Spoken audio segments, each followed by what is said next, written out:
à l'occasion de la réunion de lancement officiel du Programme national de la communication, PONACOM 2025-2030, lundi 7 octobre 2024, à l'immeuble Siam, au Plateau, le ministre de la Communication et porte-parole du gouvernement, Amadou Coulibaly, a invité l'ensemble des parties prenantes à plus de réflexion et d'analyse pour la résilience du secteur de la communication pour l'éclosion d'un Ivoirien nouveau.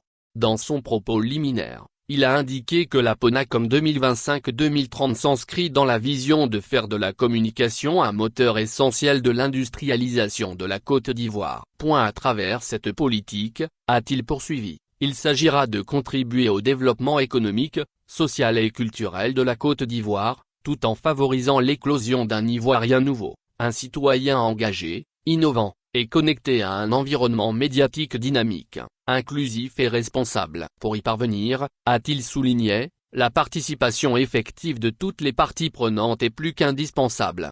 Vos compétences et vos expériences sont des atouts précieux pour développer une politique adaptée aux réalités et aux besoins de notre société pour le secteur qui nous est confié, a-t-il dit en substance.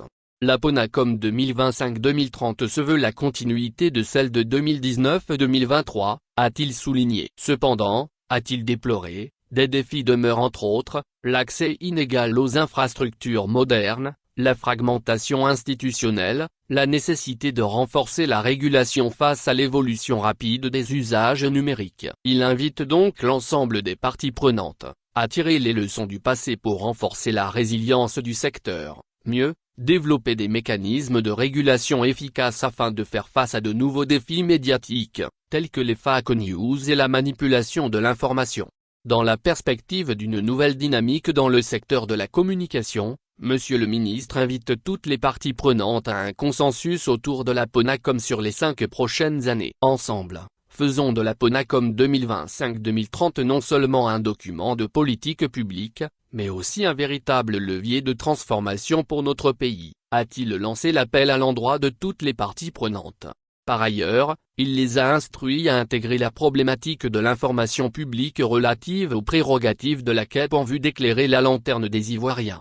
Selon le directeur de la prospective, de la planification et des statistiques, MC Guy Philippe, la PONACOM 2025-2030 repose sur 4 piliers essentiels dans une dynamique d'interconnectivité dans la perspective de l'industrialisation prospective Côte d'Ivoire 2040. Le comité de pilotage de la PONACOM est présidé par Monsieur le ministre de la Communication. Plusieurs commissions y afférentes seront pilotées par des personnels issus du ministère, des structures sous tutelle et des faîtières. Aussi, tous les projets clairement identifiés et d'actualité seront pris en compte dans le programme 2025-2030. La PONACOM, faut-il le rappeler, est un document qui permet de fixer la politique de développement de la communication et des médias en identifiant 4 axes principaux, à savoir le développement de la presse, de l'audiovisuel, de la communication publicitaire et des nouveaux médias, définis et déclinés en actions opérationnelles et en modification de texte. Le taux de réalisation de la PONACOM 2019-2023 est de 70%, un bilan jugé positif par Monsieur le ministre.